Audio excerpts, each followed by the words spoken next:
किसान भाइयों नमस्कार, स्वागत है आप सभी का कृषि समाचारों के आज के इस अंक में। सबसे पहले नजर डालते हैं मुख्य कृषि समाचारों पर। खेतों में लहलाएगा जंगली गेंदा। सीमेप में 3 दिवसीय खेती प्रशिक्षण का आयोजन। बांझपन ने रोकी गौवंश वृद्धि की रफ्तार और शीतगृह में टिश्यू कल्चर से विकसित होंगे पौधे। अब कृषि समाचार विस्तार से। खास किस्म के छोटे फूल वाले जंगली गेंदे की सगंध उद्योग में बढ़ती मांग को देखते हुए केंद्रीय औषधि एवं सगंध पौधा संस्थान सीमेप ने इसकी खेती को विस्तार देने की योजना बनाई है। जंगली गेंदा मूल रूप से अफ्रीका ब्राजील के जंगलों में होता है। इसकी पत्तियां बिल्कुल गेंदे की ही तरह दिखती हैं, जबकि फूल आमतौर पर दिखने वाले गेंदे से काफी छोटे होते हैं। बाजार में इसके तेल की जबरदस्त मांग को देखते हुए सीमेप अब इसकी खेती को बढ़ावा दे रहा है। जंगली गेंदे से निकलने वाले तेल की बाजार में कीमत 2000 से 2500 रुपए प्रति किलोग्राम है। ग्रामीण इलाकों से जुड़े युवाओं व किसानों के लिए औषधि व सगंध पौधे रोजगार का बेहतर विकल्प साबित हो रहे हैं। इसके जरिए न केवल खेती बल्कि उन पौधों का प्रसंस्करण करके वो उद्यम से जुड़ रहे हैं, साथ ही इन पौधों की उन्नत खेती करके लाभ भी अर्जित कर रहे हैं। सीमेप द्वारा ऐसे ही युवाओं को प्रोत्साहित करने के लिए लघु उद्योग विकास बैंक सिडबी के सहयोग से 3 दिवसीय प्रशिक्षण का बुधवार से आयोजन किया गया है। इस प्रशिक्षण में खेती के साथ साथ मार्केटिंग व संस्करण से जुड़े संबंधित जानकारियां दी जा रही हैं। गायों में बांझपन बढ़ने से संख्या वृद्धि घटने के साथ दूध उत्पादन पर भी प्रतिकूल प्रभाव पड़ा है। हालांकि दूध उत्पादन में प्रदेश अव्वल है, लेकिन प्रति व्यक्ति दूध की उपलब्धता पंजाब, हरियाणा, हिमाचल और गुजरात से कम है। पशु विशेषज्ञों के अनुसार बढ़ता बांझपन गौवंश घटने और अपेक्षित दूध उत्पादन न बढ़ने का प्रमुख कारण है। दुधारू पशुओं को संतुलित व पोषक चारा न मिल पाने और खुले स्थान में पशुपालन न होने से बांझपन एक समस्या बनता जा रहा है। पशुपालन विभाग इस समस्या के समाधान के लिए एक व्यापक कार्य योजना तैयार कर रहा है, जिसमें स्वयंसेवी संस्थाओं की मदद भी ली जाएगी। लखनऊ के अलीगंज सेक्टर जी में स्थित राजकीय उतक संवर्धन प्रयोगशाला में टिश्यू कल्चर विधि द्वारा विकसित ग्रैंड नैन प्रजाति के केला के पौधे 14 रुपए प्रति की दर से मिलेंगे। प्रयोगशाला के अधिकारियों के अनुसार इजराइल द्वारा विकसित ग्रैंड नैन प्रजाति की खेती उत्तर भारत में की जा रही है। इसकी फसल 11 से 14 माह में तैयार हो जाती है। घार का औसत वजन 30 से 35 किलोग्राम होता है और इसकी फलियां आकर्षक, स्वादिष्ट एवं बड़े आकार की होती हैं। किसान भाइयों, कृषि समाचार के बाद आइए अब जानकारी लेते हैं औसत मंडी भावों की।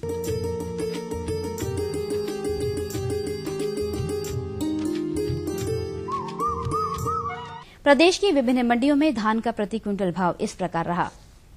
लखनऊ की मंडी में 1420 रुपए प्रति क्विंटल, लखीमपुर में 1315 रुपए, फैजाबाद में 1340 रुपए, हरदोई में 1406 रुपए और शाहजहांपुर की मंडी में 1080 रुपए प्रति क्विंटल भाव रहा। चावल की बात करें तो चावल का भाव प्रति क्विंटल इस प्रकार रहा। लखनऊ में 2225 रुपए, लखीमपुर में 2180 रुपए, फैजाबाद में 2070 रुपए, हरदोई में 2180 रुपए और शाहजहांपुर की मंडी में 2035 रुपए प्रति क्विंटल भाव रहा। गेहूं का भाव प्रति क्विंटल इस प्रकार रहा। लखनऊ में 1500 रुपए प्रति क्विंटल, लखीमपुर में 1525 रुपए, फैजाबाद में 1500 रुपए, हरदोई में 1545 रुपए और शाहजहांपुर में 1500 रुपए प्रति क्विंटल भाव रहा। मसूर का भाव प्रति क्विंटल इस प्रकार रहा।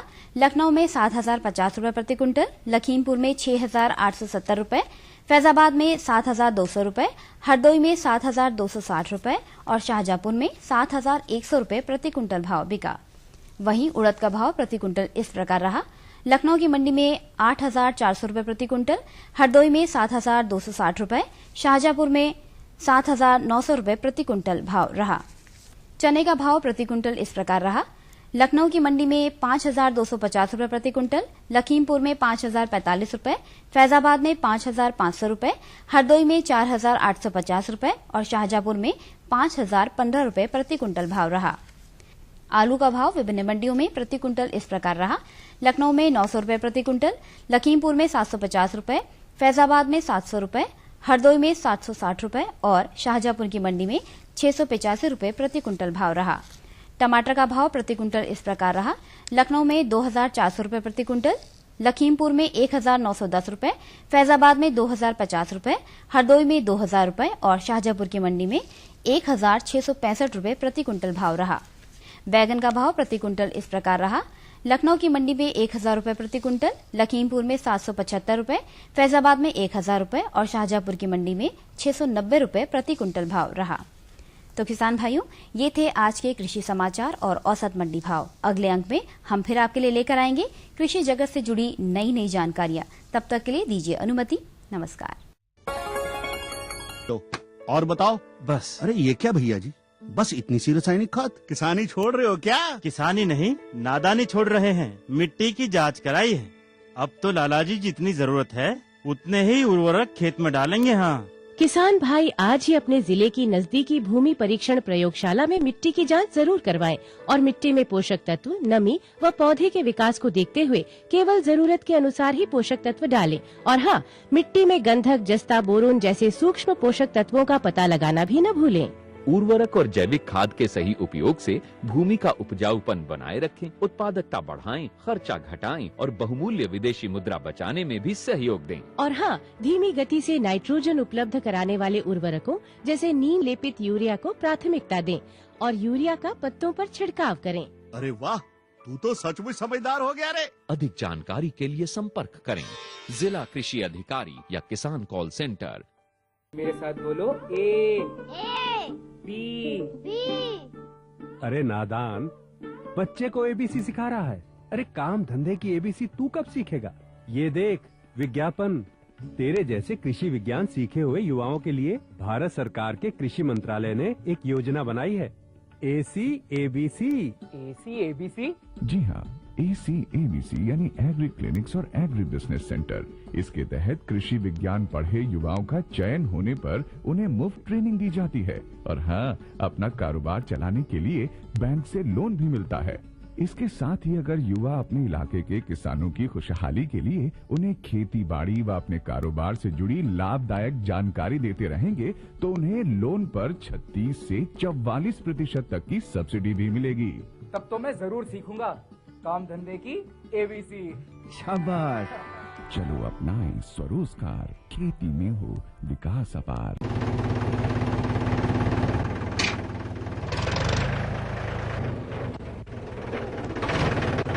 अरे हरकू वाह, बीज, कीटनाशक और आज खाद भी। अरे इतना खर्चा कहाँ से?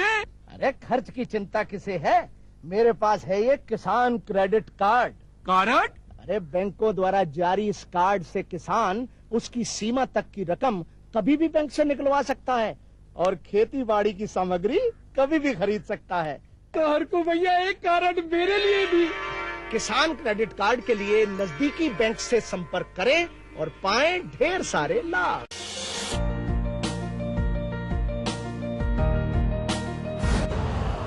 यूरिया का स्वदेशी उत्पादन 70 लाख टन बढ़ाने के लिए 6 उर्वरक संयंत्रों का उद्धार किया जा रहा है।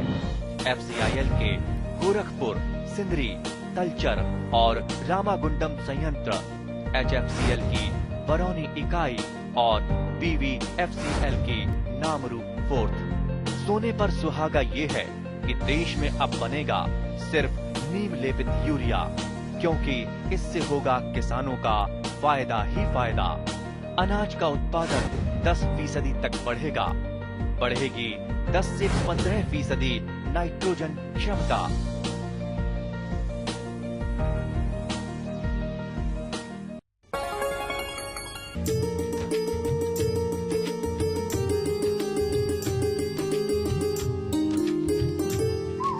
कृषि दर्शन के सजीव फोन इन कार्यक्रम में आप सभी का स्वागत है। बहनों भाइयों, अपने इस कार्यक्रम के दौरान हम कोई समसामयिक विषय लेते हैं और उस विषय से संबंधित आपकी जिज्ञासाओं एवं प्रश्नों का समाधान अपने एक विशेषज्ञ के माध्यम से कराते हैं। तो आज के हमारे सजीव फोन इन कार्यक्रम का विषय है उत्तर प्रदेश सहकारी ग्राम विकास बैंक द्वारा किसानों को दी जाने वाली सुविधाएं। और इस विषय पर जानकारी देने के लिए आज हमारे बीच में उपस्थित हैं उत्तर प्रदेश सहकारी ग्राम विकास बैंक लखनऊ के महाप्रबंधक अजय पाल सिंह जी। सिंह साहब, आपका स्वागत है। बहनों भाइयों, इससे पहले कि हम सिंह साहब से जानकारी प्राप्त करें, हम आपको बता दें कि हमारी सभी फोन लाइनें खुल चुकी हैं। आप सीधे हमारे विशेषज्ञ से संपर्क कर सकते हैं और इसके लिए आप हमारे फोन नंबर नोट करें। हमारे फोन नंबर है 0522-22-05756। दूसरा नंबर है 0522-22-88 698। एक टोल फ्री नंबर भी नोट कर लें, 1800-180-5233। बहनों भाइयों, जब भी आप हमें फोन करें तो अपनी टीवी की आवाज जरूर धीमी कर लें ताकि आपकी आवाज हम तक स्पष्ट रूप से पहुंच सके। तो आइए रुख करते हैं अपने विषय की ओर। सिंह साहब, सबसे पहले हम ये जानना चाहते हैं कि उत्तर प्रदेश सहकारी ग्राम विकास बैंक है क्या और ये किसानों के लिए किस तरह से समर्पित है?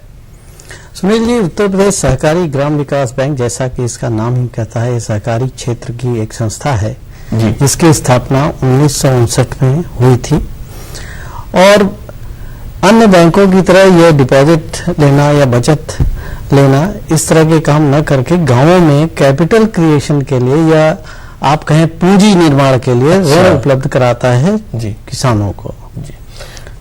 सिंह साहब, जैसे आपने कहा कि उत्तर प्रदेश सहकारी ग्राम विकास बैंक ऋण उपलब्ध कराता है, तो किन किन उद्देश्यों की पूर्ति के लिए हमारे किसान भाई ऋण ले सकते हैं?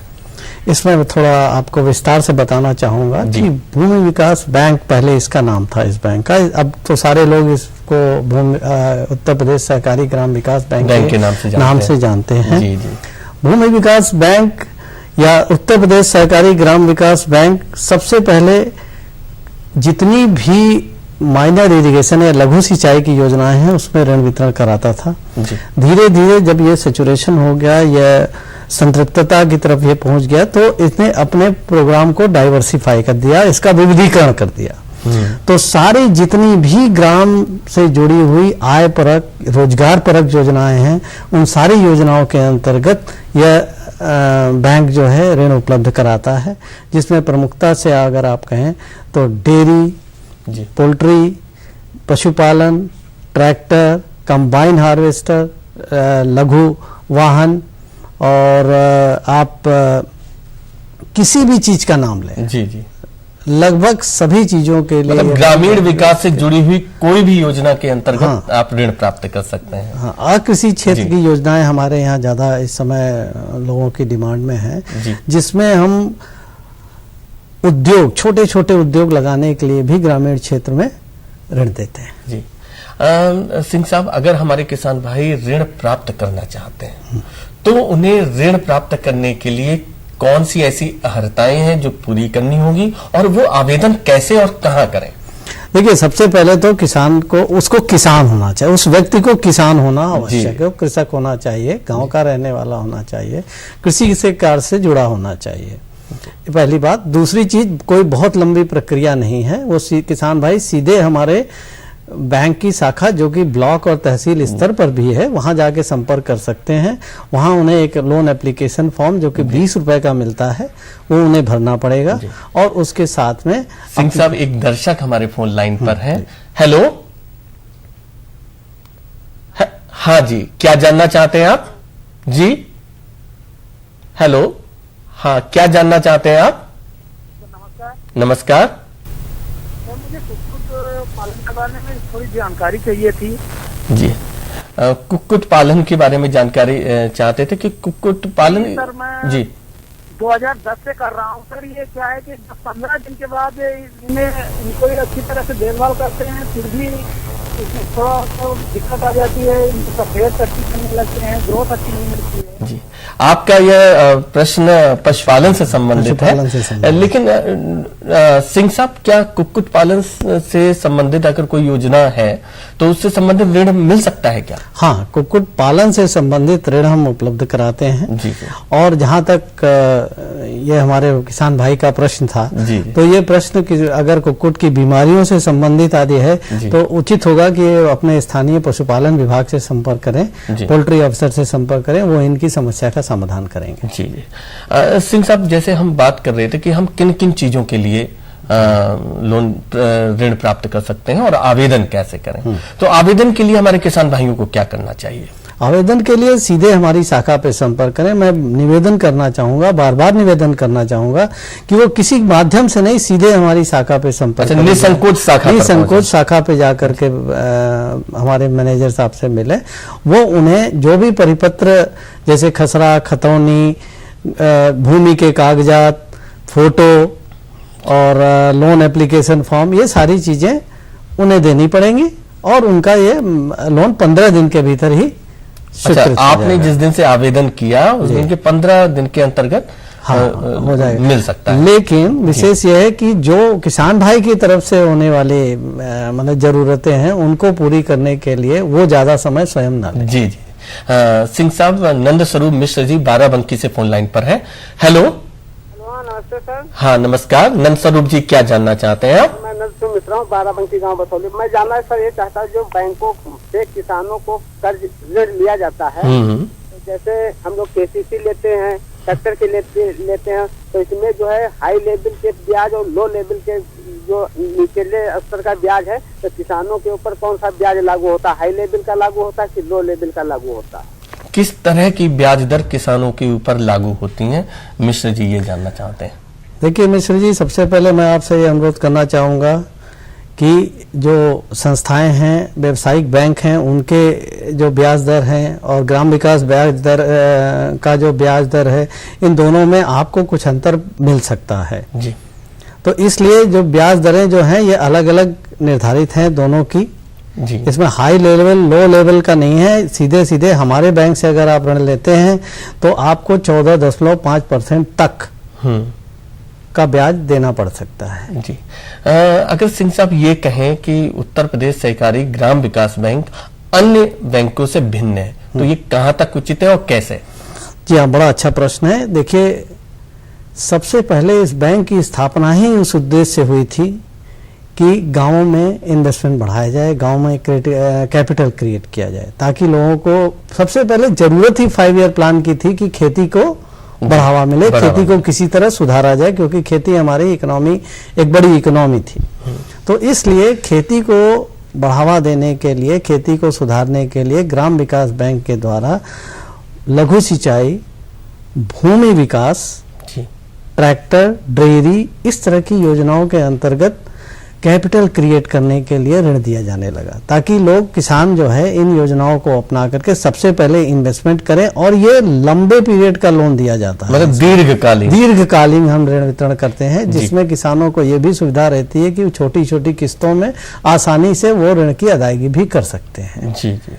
तो ये सबसे पहला उद्देश्य था। और यहीं पे जैसे अन्य बैंक किसान क्रेडिट कार्ड देते हैं, शॉर्ट टर्म लेंडिंग करते हैं, 6 महीने की लेंडिंग, साल दर से कम की लेंडिंग करते हैं, उत्तर प्रदेश सहकारी ग्राम विकास बैंक शॉर्ट टर्म लेंडिंग नहीं करता है। ये 3 साल से लेकर के आगे 15 साल तक के ऋणों के लिए जाना जाता है और उसी दिशा में कार्य करता है जी।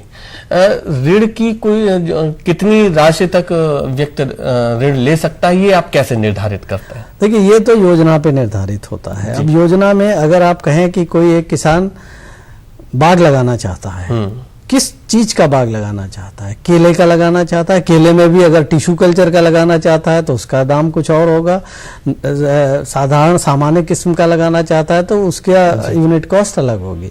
ये सारी जो यूनिट कॉस्ट होती है एक इंडिकेटर के रूप में हम लोगों को नाबार्ड के द्वारा उपलब्ध कराई जाती है। राम जन्म वर्मा बस्ती से फोन लाइन पर है। हेलो हेलो, शायद संपर्क कट गया। जैसे आप बता रहे थे, हाँ बताइए राम जन्म जी, क्या जानना चाहते हैं आप? जानना ये चाह रहे थे कि अभी आपने बात किया कि कोऑपरेटिव बैंक जो है किसानों को ऋण देने के संबंध में आप बात कर रहे थे जी, और किसानों का 3 से 4 लाख रुपया जो पिछले साल हमने गन्ना बेचा था सर, फैक्ट्रियों से पैसा आया है, वो पैसा तो आप दे ही नहीं रहे हैं, तो देने की बात कहाँ से आ गई सर? जी अच्छा वर्मा जी, मैं आपसे अनुरोध करना चाहूँगा कि ये जो प्रकरण आप कह रहे हैं ये कोऑपरेटिव बैंक से संबंधित है। हम ग्राम विकास बैंक की बात कर रहे हैं, उत्तर प्रदेश सहकारी ग्राम विकास बैंक, जिसको भूमि विकास बैंक कहते हैं। तो इस बैंक में आपका कोई भी पैसा या हम कोई भी डिपॉजिट नहीं लेते हैं, हमारे यहाँ ये प्रक्रिया नहीं होती है जी। तो आप अगर कोई समस्या है तो आप संबंधित अगर आपको कोई इस प्रकार की समस्या है तो आप संबंधित वहाँ की डीसीबी शाखा होगी या आपके क्षेत्र में जो भी कोऑपरेटिव बैंक की शाखा हो आप उससे संपर्क करें जी। अच्छा सिंह साहब, महिलाओं के लिए क्या कुछ विशेष सुविधाएं इस बैंक के द्वारा दी जा रही हैं? जी हाँ, महिलाओं के लिए देखिए, महिलाएं जो हैं ये अगर देखा जाए तो इनके पास में काम कम रहता है। ये एक थोड़ी सी दूसरी तरह की बात आपके समझ में आएगी, लेकिन है क्या कि गांव में महिलाएं जो काम है, जहां 10 लेबर लगने चाहिए थे वहां पे 12-15 लेबर लग करके काम करते हैं जी। तो महिलाओं के पास पर्याप्त समय मिल सकता है कुछ अपनी योजनाएं रन करने का, चूंकि ये पर्याय बन चुका है महिलाओं के लिए कि जहां 4 काम कर रहे हैं वहां जाकर के 2-3 और जुड़ जाते हैं। लेकिन अगर स्वयं का अपना काम करें तो बैंक के पास बहुत सी योजनाएं हैं जिसमें उद्योग, छोटे छोटे लघु उद्योग भी वो अपना चला सकती हैं।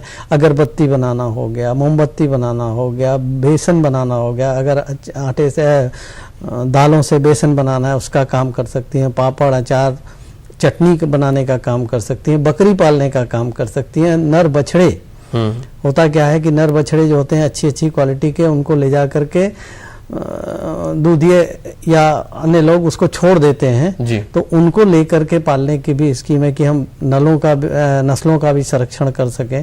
दूसरा बछिया पालने के, लेडीज होती है वात्सल्य होता है तो ये बहुत अच्छे ढंग से बछिया पालना या बकरी पालना, इसका भी काम वो अच्छा कर सकती है। तो पुरुषों के बराबर भी इनको अपने वक्त को आर्थिक रूप से इस्तेमाल करने के लिए बैंक के पास बहुत सी योजनाएं हैं। सिंह साहब, ये अक्सर देखा जाता है कि जो भूमि होती है वो पुरुषों के नाम होती है। ठीक, अगर महिला के पास भूमि नहीं है या उसके नाम नहीं है और वो ऋण लेना चाहती है तो क्या बैंक द्वारा उसे ऋण प्राप्त हो सकता है? हाँ, देखिए इस दिशा में अभी एक बड़ा अच्छा प्रयास किया गया है हमारे बैंक में। हमारे अध्यक्ष महोदय ने इस चीज को इनिशिएट करवाया और बड़ा अच्छा प्रोग्राम किया कि हम लोगों ने क्या किया कि बैकवर्ड क्लास जो विकास निगम है, नेशनल बैकवर्ड क्लास जो विकास निगम है, वहां से हम लोगों ने 3 योजनाएं ली। उन 3 योजनाओं में महिला समृद्धि योजना है, न्यू स्वर्णिमा योजना है, नई स्वर्णिमा योजना है और कृषि संपदा योजना है। इन 3 योजनाओं में महिलाओं को 4% से 3% पर बिना कोई भूमि बंधक रखे हुए गारंटर लेकर ही ऋण उपलब्ध कराया जाता है। अच्छा, भूमि बंधक रखने की कोई आवश्यकता महिलाओं के लिए नहीं है, वो केवल गारंटर रख करके और अपना रोजगार स्थापित कर सकते हैं। जी सिंह साहब, व्यक्ति ऋण तो ले लेता है, वो अपने उद्देश्य की पूर्ति कर रहा है या नहीं कर रहा है, इसकी निगरानी आप कैसे करते हैं? हाँ, इसके यहाँ हमारे यहाँ पूरी व्यवस्था बनाए रखी है। क्योंकि देखिए हमारा जो किसान है बहुत छोटा किसान होता है, उसको बहुत ज़्यादा एक्सपोजर नहीं होता है, तो हमारे फील्ड अफसर जो हैं या बैंक मैनेजर जो हमारे हैं वो उन्हें पूरा सहयोग करते हैं कि कैसे, जैसे हम ऋण जो देते हैं उसे हम किस्तों में देते हैं, इसीलिए ताकि प्रत्येक किस्त का एक मुश्त धनराशि नहीं देते, एक मुश्त हम नहीं देते हैं। हर किस्त का जब हम रिलीज करते हैं तो हमारे फील्ड अफसर जा करके उसको वेरीफाई करते हैं, उसको सत्यापन करते हैं, उसका अपनी रिपोर्ट लगाते हैं कि हाँ इस व्यक्ति ने इस किस्त का जो ली है इसको इस चीज में इस्तेमाल कर लिया, इसको द्वितीय किस्त दे दी जाए, तो फिर उसको द्वितीय किस्त रिलीज की जाती है। ऐसे हम मैक्सिमम 3 किस्तों में ऋण देते हैं। जी सिंह साहब, लखनऊ से संदीप जी फोन लाइन पर है। Hello hello hello. हाँ संदीप जी, क्या जानना चाहते हैं आप? सर मैं ये जानना चाहता था कि जैसे कि अगर मैं अगर मैं लोन चाहता हूँ तो क्या मुझे इस बैंक से क्या लोन मिल सकता है? अगर मिल सकता है तो इसके लिए मुझे क्या करना पड़ेगा? जी संदीप जी, जैसा कि मैंने पहले अनुरोध किया कि आप किसान हैं। अच्छा, उसके लिए किसान होना बहुत आवश्यक है। किसान होना है और आपके पास में कृषित भूमि होनी चाहिए जिसपे खेती होती हो। अच्छा, ये बंधक रख कर, हाँ हम बंधक रख करके ही ऋण देते हैं। अच्छा, अगर आप किसान पूरी करते हैं तो आप आवेदन कर सकते हैं। अगर आप किसान हैं, आपके पास कृषि भूमि उपलब्ध है तो आप हमारे यहाँ लखनऊ शाखा में या जिस एरिया में आपकी भूमि है वहाँ भूमि बंधक रख करके आप ऋण ले सकते हैं। जी सिंह साहब, ऋण की अदायगी हमारे किसान भाई किस तरह से कर सकते हैं? देखिए, ऋण की अदायगी करने के लिए हर योजना का एक पीरियड निर्धारित है, जिसको आप कहते हैं ऋण वापसी की अवधि निर्धारित है। जैसे डेयरी है तो 5 साल में, केला है तो 3 साल में, बागवानी है तो 15 साल में, इस तरह अलग अलग ये निर्धारित है इसकी अवधि, वापसी की अवधि। तो और उसकी किस्तें होती हैं, समान किस्तों में किसान जो है अपनी ऋण जैसे मान लीजिए अगर 10 साल का है जी, तो 10 साल में समान किस्तों में छमाही, अगर निर्धारित किस्तें हैं तो छमाही, तिमाही है तो तिमाही। अब जैसे डेयरी है तो डेयरी में तिमाही या मासिक किस्तों में आप अदायगी कर सकते हैं। अगर आपने कोई उद्योग लगा रखा है और कृषि क्षेत्र की योजनाओं के लिए ऋण ले रखा है तो आप मासिक किस्तों में हमारा ऋण की अदायगी कर सकते हैं। जी, अगर सिंह साहब किसी व्यक्ति के साथ जो ऋण लेता है उसके साथ कोई दुर्घटना हो जाती है और वो ऋण की अदायगी नहीं कर पाता, तो उसके लिए क्या? देखिए, उसके लिए हमने एक टाई अप कर रखा है। हमारे जो पीसीयू है, पीसीयू से योजना संचालित की जा रही है जनता दुर्घटना बीमा। उस जनता दुर्घटना के बीमा के अंतर्गत किसानों का आच्छादन, ऋणी सदस्यों का हम आच्छादन करते हैं, लेकिन वो ऐच्छिक है। अगर आपकी इच्छा के अनुसार, हाँ, तो हम तो अनुरोध करेंगे कि सब लोग जो ऋण लें वो बीमा जरूर अपना कराएं कि अगर कोई इस तरह का माने इवेंचुअलिटी होती है या कोई इस तरह की दुर्घटना होती है तो उनका परिवार को के ऊपर ऋण का बोझ नहीं पड़ता है, उसको नहीं उठाना पड़ता और उससे ऋण की अदायगी होती है। जी, सिंह साहब, जैसे किसी ने ऋण लिया, उसे अच्छा लाभ प्राप्त हो रहा है, तो क्या वो आपकी बैंक में पैसा भी जमा करा सकता है? नहीं, देखिए, हमारे यहाँ सेविंग अकाउंट नाम की कोई चीज नहीं है, लेकिन हम सावधि बीमा सावधि जमा जरूर कराते मतलब एक मुश्त धनराशि आप जमा, एफडी जिसको आप कहते हैं, वो हम कराते हैं। कभी भी किसान चाहे, और उसका रेट जो है वो एट पार है जो बाकी कॉमर्शियल बैंक देते हैं। स्टेट बैंक से हम लोग अपने आप को बराबर रखने की कोशिश करते हैं और एक मुश्त वो रखे और जब चाहे, जब उसकी मर्जी हो, वो उसको निकाल भी सकता है। जी, सिंह साहब, अगर कोई प्राकृतिक आपदा आ जाती है और व्यक्ति ऋण नहीं अदा कर पाता, तो ऐसी स्थिति में आप क्या करते हैं? किस तरह की उनको सहूलियत प्रदान कर सकते हैं? देखिए, अभी प्राकृतिक आपदा को देखते हुए आपने देखा, पढ़ा भी होगा पेपर में, 1650 करोड़ रुपया उत्तर प्रदेश सहकारी ग्राम विकास बैंक को दिया। सरकार का ये संकल्प था कि हम किसी भी किसान की जमीन नीलाम नहीं होने देंगे। जी, ठीक है। तो दो तरह की हमारे लिए रेस्क्यू पॉइंट होते हैं। एक जो हमारा जिससे हमें धन मिलता है, नाबार्ड जिसको आप कहते हैं, कि अगर नाबार्ड हमारा साहूकार जो है वही अगर हमको इस प्रकार की कोई सुविधा देता है कि साहब इस समय इस तरह की दैविक आपदा हो गई, हम आपसे जो वापसी हमको धन लेना है वो हम कुछ समय के बाद लेंगे, या वो पीरियड एक्सटेंड कर देता है, तो वही सुविधा हम किसानों को एक्सटेंड कर सकते हैं। सिंह साहब, आपने इतनी उपयोगी जानकारी दी हमारे किसान बहन भाइयों को, इसके लिए आपको बहुत बहुत धन्यवाद। बहनों भाइयों, जैसा कि सिंह साहब ने बताया कि हम किस तरह से उत्तर प्रदेश ग्राम विकास बैंक, सहकारी ग्राम विकास बैंक द्वारा जो योजनाएं चल रही हैं उनका लाभ प्राप्त कर सकते हैं। सिंह साहब ने जो जानकारी दी उस पर आप अमल करेंगे तो निश्चित रूप से लाभान्वित होंगे। अब हमारे कार्यक्रम का समय समाप्त होता है, हमें अनुमति दीजिए। नमस्कार।